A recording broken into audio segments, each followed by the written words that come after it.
Are watching Fly Nubian Money. Please be sure to sign up for flynubianmoney.com if you would like to build wealth for your family. The first month is free. I'm here with my guest again, Dr. Alicia Watkins. You can follow her on social media at Linktree Dr. Alicia. Dr. Alicia, do you have any other um, social media sites that people can follow you? I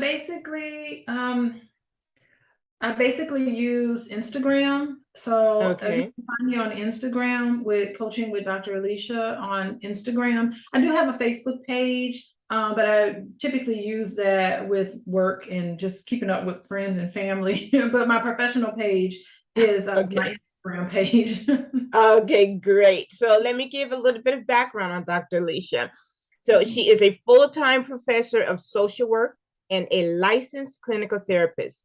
She is also the founder of Coaching with Dr. Alicia LLC as a certified couples coach focusing on providing evidence-based skills to couples who wish to get married, improve their communication skills, and foster healthy relationships. I could have used you, Dr. Alicia, several years ago. All right. So, Dr. Alicia, I understand that you used to work as a therapist at Alliance Counseling and Coaching, but you stepped away. Could you please explain to us why?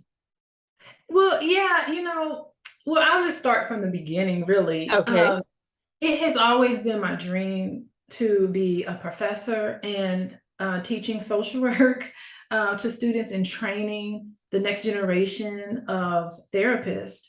And it's always been my dream to, in addition to that, to also keep my practice skills sharp.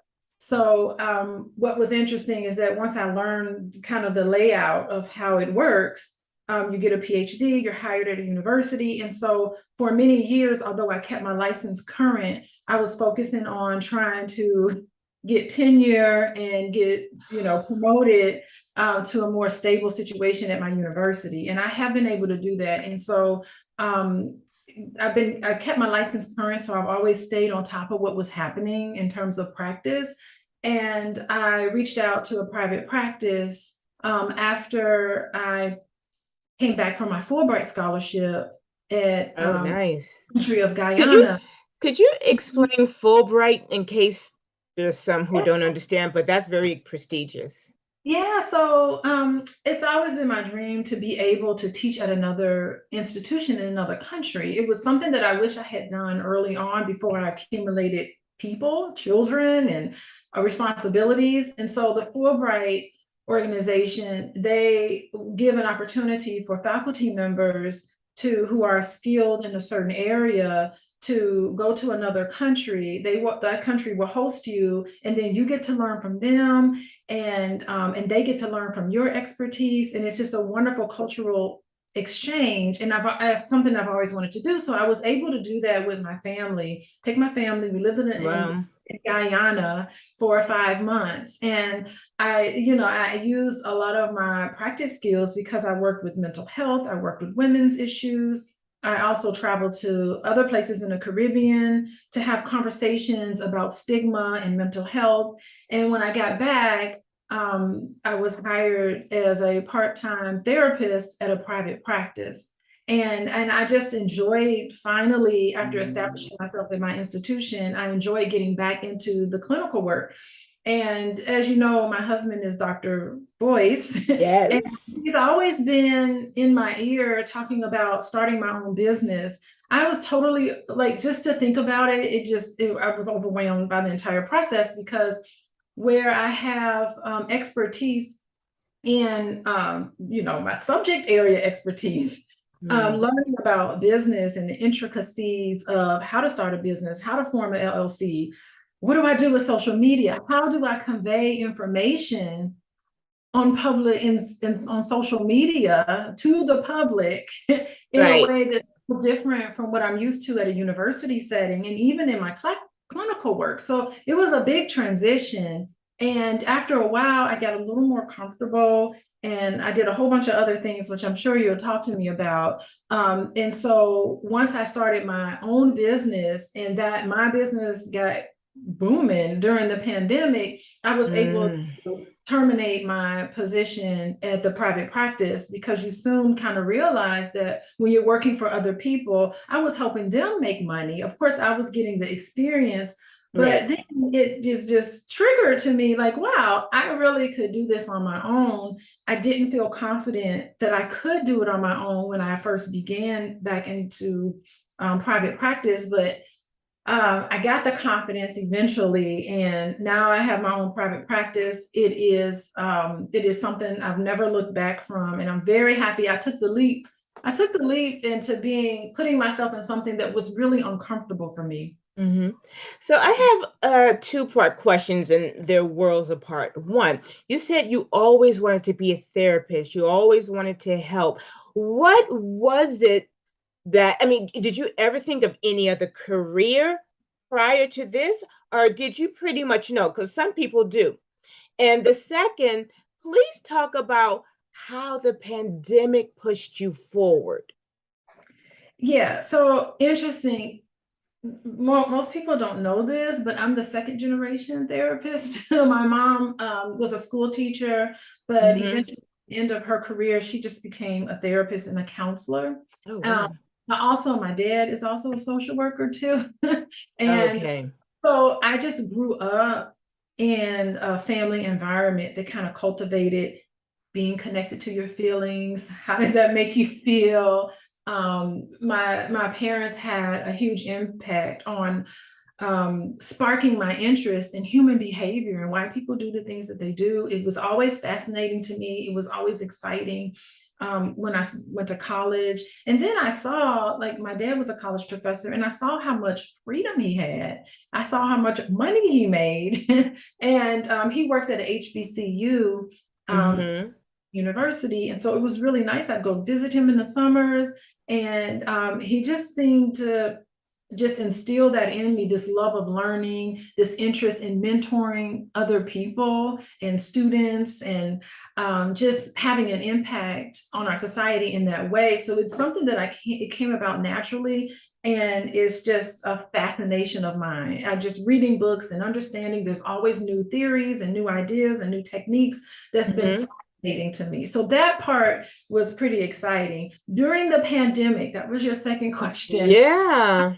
Tell you, my private practice was very sad to see me go because when I started the private practice, it was just like you just take cases here and there. But when I left, upon leaving for the very first time, we had a wait list. There were people who had depression, anxiety, marriages were falling apart during the pandemic because all of the issues in a marriage that you weren't able to address, that you can avoid during the pandemic when everything shut down. It was just like Yeah, you're it in was your right home there. and there is no avoiding it. And so if you're on the fence, this was the moment of clarity for a lot of people. And I would help a lot of couples get through this clarity. And so I did a lot of couples work. I did a lot of work with individuals with depression and anxiety. That those were the very two prominent symptoms people were coming in with. And it just was booming. And then my private practice, my own business just boomed, and it Uh-huh. just succeeded in teaching courses and having workbooks out. And so I just dove into that side of myself where I was able to give back in a different way. Okay, so when you're talking about coaching, I mean, I was looking at your site, you have something called Drama-Free Lifestyle Workbook Bundle. Yes. Drama-free. That sounds so nice to me. Could you please let us know about that? Yeah, it's something that I just thought about. And when I was talking to a lot of my clients and I was asking them, what would you like to have at the end of our work together? How would you like to see your life? And in a nutshell, the goal for everybody I was meeting with was, I want peace in my life. I really don't want to have all of this chaos and this sadness, and I want to feel confident, and I want to feel as if I can get my needs met in my relationships. And, you know, a lot of people were having a lot of drama in their in their households that they needed to come to grips with. And even in the middle of that, the drama free, I also realized that a lot of people in our community were being faced with memories and histories of trauma. And so in addition, I got my certified trauma professionals certificate in the process of this whole thing, because I figured this is something that I'm coming across all the time. And so I needed to be able to make sure that I was equipped with the best tools to address the population that I was having in my office, my virtual Right. office. So Yeah. am I hearing correctly?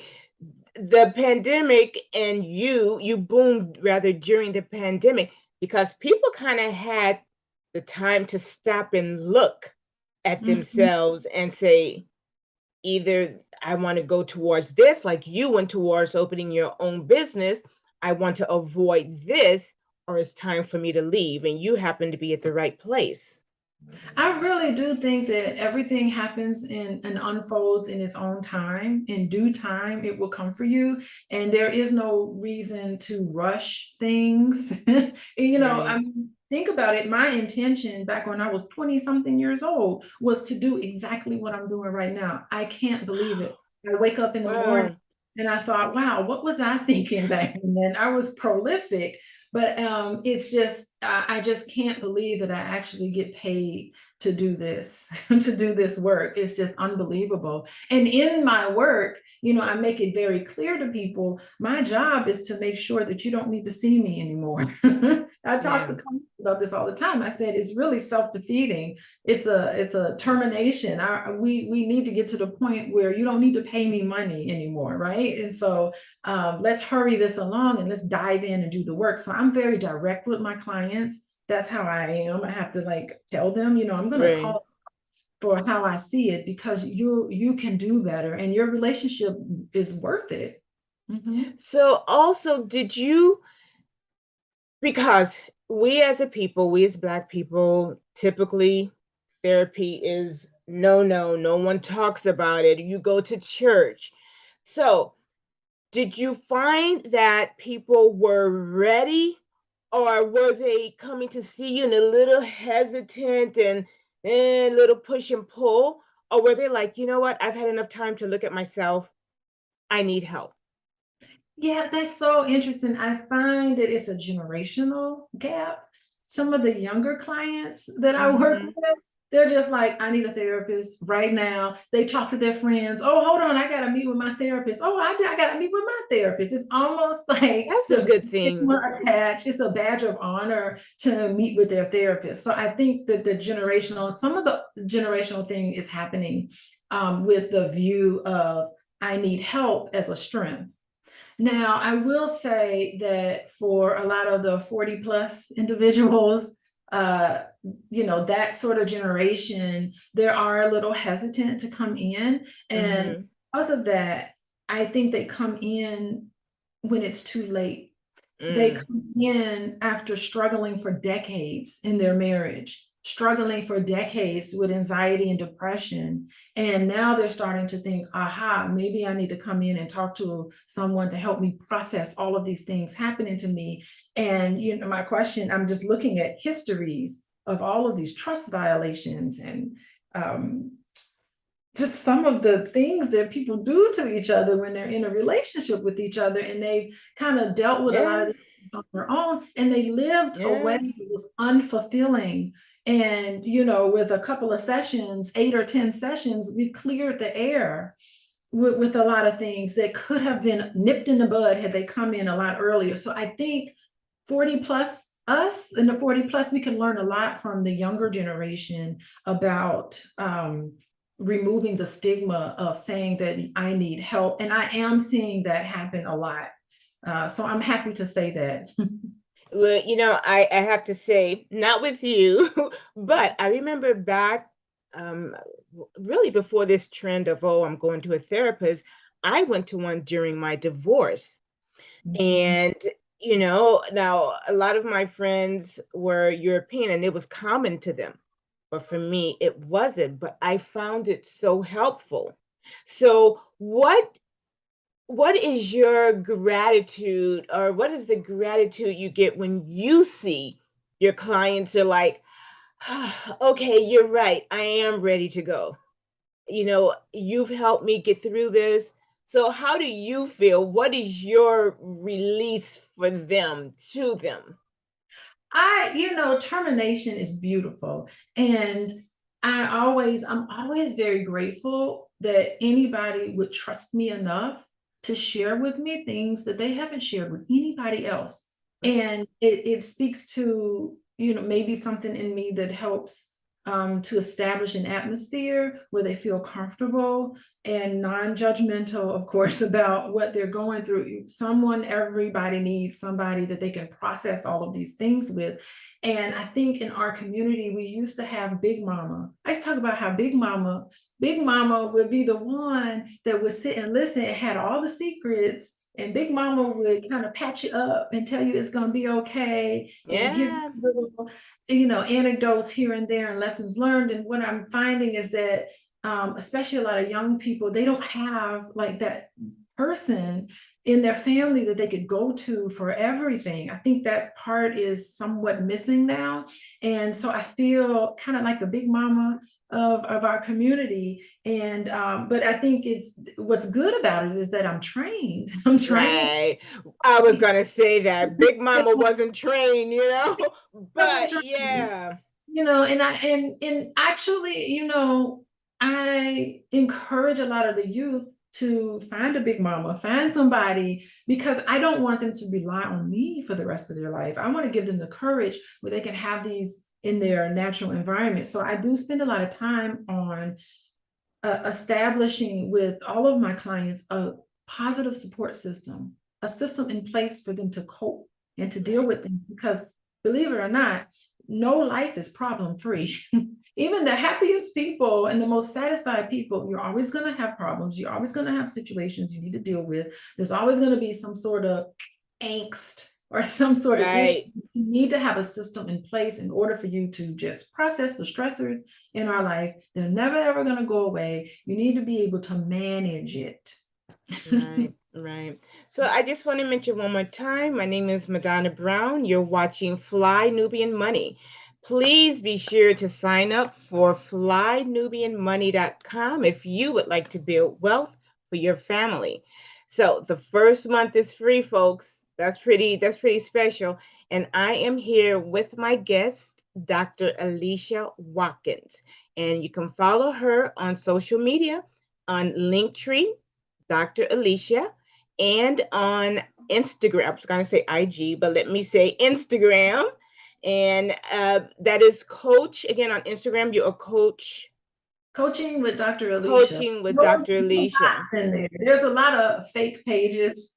The fake pages got more followers than I do. So fake pages are killing it. My fake page is killing it sometimes, but yeah. Oh, so I have a question. Back to Mhm. your drama-free lifestyle workbook. I'm seeing that you also work with families, how to bring families together who one, couple or sometimes both, they have children.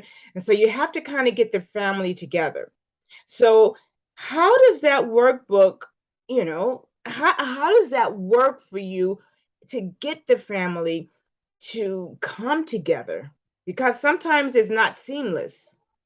It's not seamless. And when I talk about things that you can't solve, but you need to manage, Right. that's the area where I'm finding that a lot of people in our community in particular, we don't have traditional family structures. A lot of times we have um, children, we have different households that we need to manage. We have the custodial parent, the non-custodial parent, in-laws. We have all of these different people who can come together for the betterment of children, right? So the children we raise in our community, they need to know that the adults in their life are happy and is possible, Right. are able to work together and work through issues and conflict in order to build an environment that is loving and nurturing. And we know that that's the type of environment, regardless of family structure, that's the type of environment that has the biggest impact on our community,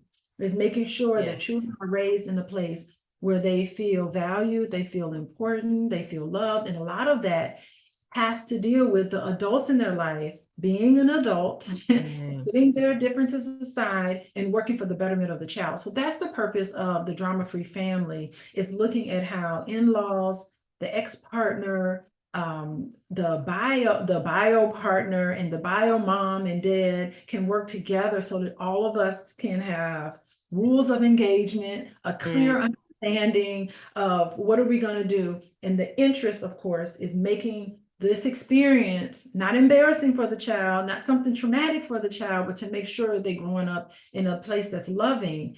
And, you know, children want to see their parents happy. They want to see their parents get along, and they shouldn't have to worry about us.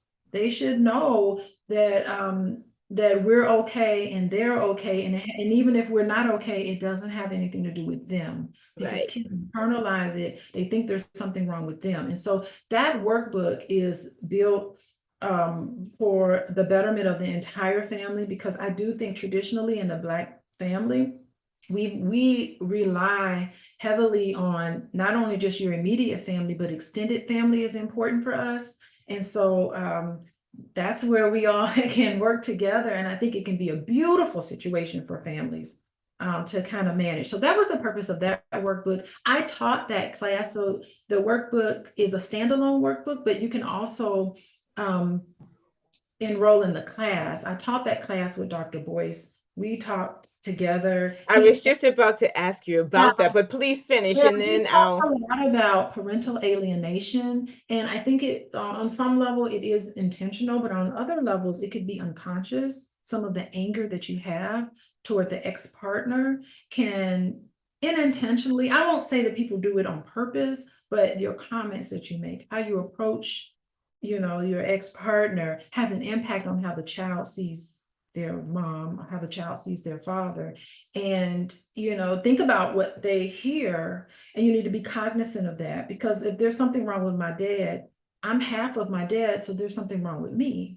If there's something wrong with my mother, I'm half of my mother, so then there must be something wrong with me. And that's not the type of message we want to send to our children, especially if we love them and want them to grow up and be happy and successful and confident and have a good sense of self-worth, which says a lot about their future. So yeah, so that's the purpose of that class. And it was beautiful teaching that class with Dr. Boyce. I'm always looking for ways for us to work together. I just enjoy working with him. He's you know, he's just an interesting person, very unique, brilliant Right. person to work with. Right. And he knows way more about business than I do. So I lean on him a lot. And it's just so funny, because after asking him all these questions about, well, what do I do with this? And how do I do this? And he's just like, you're talking to me too much about business. So he got me set up with you know, a business coach, someone that could help me on the kind of the other end of things. Hey, Right. start my business, and what do I do, and who do I go to for taxes? Okay, now I made all this money, what do I do? You know, how do I keep track of all of this spending? It was really like that first year was just like a whirlwind in terms of me. I had a learning curve in terms of business, took 0 business courses, know absolutely nothing about the business side of anything. So that part was a little tricky for me. But I just kind of just pulled up my sleeves and kind of was just like, okay, what don't I know? And what don't I know that I don't know? It was always, you're always surprised by things. And so it was really nice to get that kind of support. You know what I love hearing? I love that you're saying that even when you had questions on where to go, you were always willing to find out where to go, so you could get there. I love that. I love that you don't seem like, okay, well, I know it all and that's it. So that is so heartwarming to hear, you know? So Oh, I'm sorry, go ahead. no, I had go with your next question. So, with your drama-free marriage course, and then I want to ask you about the Black Love and Family Bundle Pack. So, first, the drama-free marriage course. Could you tell us a little bit about that? And then about your Black love, and family bundle pack. I love that name, and can you just explain it? Yeah, so the drama-free marriage that came about, of course, after meeting with a lot of my clients. I talk with a lot of people who got married, and after they get married, they get swooped up into the whole love thing, and they have their wedding, and all of this is wonderful. And then once they got married, it was just like, okay, now what do we do? How do we plan our finances? Do we want to have children? So I'm finding that it was the cart Mm, before the horse. And I right. early on when you're dating, before you even get engaged, you should have conversations with each other about values and expectations about the marriage, because the wedding is just a wonderful investment. It's a great thing to celebrate love, but afterwards there's just big letdown because things are assumed, things aren't explicitly talked about and planned. And so that's why I came up with that course about the drama-free marriage. It is for people who are getting married or thinking about getting married, who may have already been married, but they're just like, oh, we didn't think about these things. It lays out a foundation of all the things that you need to think about in order to run a household, not only run a marriage, and to adjust with each other. How do you deal with in-laws? How do you deal with vacations? How many children do you want? Do you even want children? Right? How are you Right, right. work life, family life balance? What are your goals and aspirations? All of these conversations that should be had before you get married. It was just a way for me to package all of that in a workbook where you can sit down with your partner and actually come up with a very great plan going forward, so that you can be calm. What it will do, it will kind of put you in a position where you're not having arguments and disagreements afterwards because you made assumptions about what you think things should be, and not necessarily Right. taking consideration what your partner thinks things should be. It's having you sit down and have these difficult and uncomfortable conversations beforehand so that you can get married and enjoy your marriage. So that was the part Yeah. of that. You also talked about the bundle. Um, so the bundle is, there are 3 courses that I taught. I think if I remember it correctly. The other course is about drama-free communication. And the drama-free communication is basically a response to the number one reason why couples come to my office. Every time I look at their intake form, it's always like, we're having a problem communicating. We don't communicate. Mm, He doesn't listen to me. She doesn't listen to me. I don't know what they're talking about. I can't get on the same page. Everything blows up in my face. And so these conversations that you're having, it's conflict, which is mm, inevitable. Conflict is inevitable. Even healthy relationships have conflict. mm-hmm. What separates healthy relationships from unhealthy relationship is being able to have the conversations to resolve the conflict, right? Because the Yeah. purpose of conflict, especially in a marriage and in a relationship, is to get to know each other better, because you have one perspective, your partner has a different perspective. Be curious about them. Talk to them about where they're coming from. So at the other side of it, you can have common ground. You can get to a position of yes and compromise and make a decision, knowing each other better. So it really can bring you closer. Conflict can bring you closer. So that's the purpose of that other piece. The third piece to that bundle is to facilitate and to lay out one by one step on how to have conversations on sticky issues. If you're having a conversation with your partner and you're realizing that it's all falling apart, we can't get to a solution. We're going around and around in circles. Right. I'm tired of having the same problem. It's teaching you how to manage these things with each other. So that's the third part. And the bundle includes, if I remember it correctly, I think I am, the bundle includes the drama-free communication, the drama-free marriage, and the drama-free family. See, I love all of that. So, in wrapping up, what is the pièce de résistance? Is it communication? Is it, what would you say? that it is that the one thing you might want to leave, people with? And can people just get these books, you know, regardless of being in a relationship or not? Yeah, that's interesting because no matter what, you are in a relationship with someone. It could be people in your family that are important relationships to you, Hmm. and you need to have these skills. I think you need to have these skills to be able to understand what is listening, what is good communication. Yeah. Even if you are employed, if you're working, you need to be able to understand what someone else is saying, because how you're working on projects, how are these projects and all of these activities that you're involved in that requires you to deal with people who are different from yourself. How Right. do you overcome this? Because healthy relationships have conflict, right? So I think that it helps you all around. Even if you're not in a marriage, you know what it's like to be a child in a family. You know what it's like to be an uncle or aunt, or you may be part of this extended family where there's young people in your family that you want to mentor, that you want to help and support their parents. So no matter where you come from, I think it's important just to have these skills. And it's a shame they don't teach these in schools.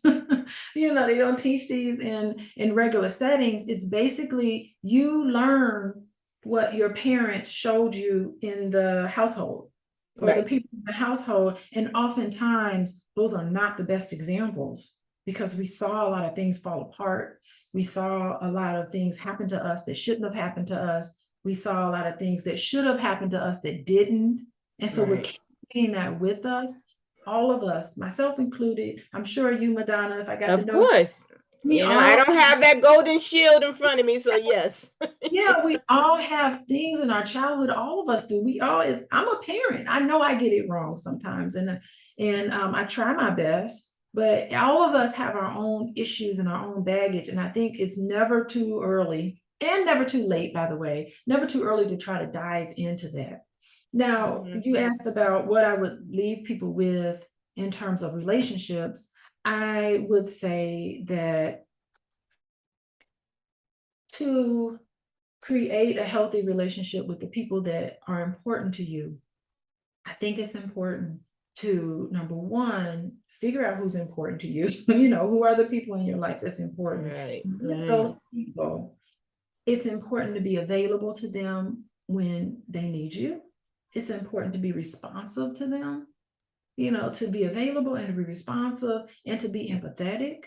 I think that those three criteria, if you focus on those three things, you will have really good, strong connections and bonds with the people around you, because they're going to want to come to you and they're going to reciprocate. I think they'll reciprocate that because you're building this atmosphere of love and respect and honesty and transparency about how you feel. The outside world, they don't need to get that.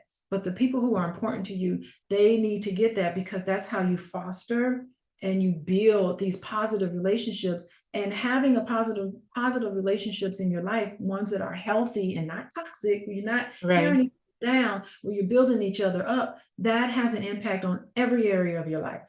Your health impact, your mental health, your physical health, for sure. It has to do with how successful you are and whether you believe you can accomplish things. It just helps you all around. So it's always great to keep that in focus and to keep that in mind, because it not only helps the people around you, but it also helps yourself. Right. And again, how can people get these books? Again, for those who may be like, I want this. Yeah. The best way to get a hold of me is to go to my Instagram page, Coaching with Dr. Alicia. You mentioned the link tree. If you click on my link tree, it'll take you to my website and all of the things that I have to offer, the workbooks, the courses that were the workbooks. And also, if you're interested in seeing me For individual work, you can go there and click on the intake form. If you're interested in, if you're struggling or with your marriage or with your relationship, you can go there and fill out the intake form. I will get back to you. It takes me sometimes a few days, but I will get back to you. And also, if you're about to be married and you know that you need to plan for a really good marriage and you need extra help and guidance, you can also reach out to me for that. And it's important to say that you see people over Zoom, so you don't have any limits. There are no limits. I think the great thing about the pandemic we want to talk about, it just revolutionized therapy because I was only seeing clients face to face in person. And now I'm now able to see, clients just to click on the Zoom and we're able to make that connection. And I was concerned that the Zoom would sort of create distance, but actually I'm like in that camera focused. Zoom technology all fades away. It's Right. like in their living room talking to Right. them.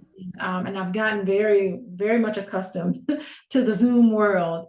And I'm sure who knows what the future will hold in terms of direct therapy, but it works for me now. Yes. Good. Well, Dr. Alicia, thank you so much. Again, I am Madonna Brown, and you're watching Fly Nubian Money. Please be sure to sign up for flynubianmoney.com if you would like to build wealth for your family. The first month is FREE, it is free. I'm here with Dr. Alicia Watkins, and you can find her on Linktree, Dr. Alicia, and coaching with Dr. Alicia on IG, Instagram. So Mhm. thank you so much, Dr. Alicia. Thank you for interviewing me. I'm so honored that you interviewed me. It was really Well, actually. it's an honor for you to be my first, and I learned so much just listening. So thank you.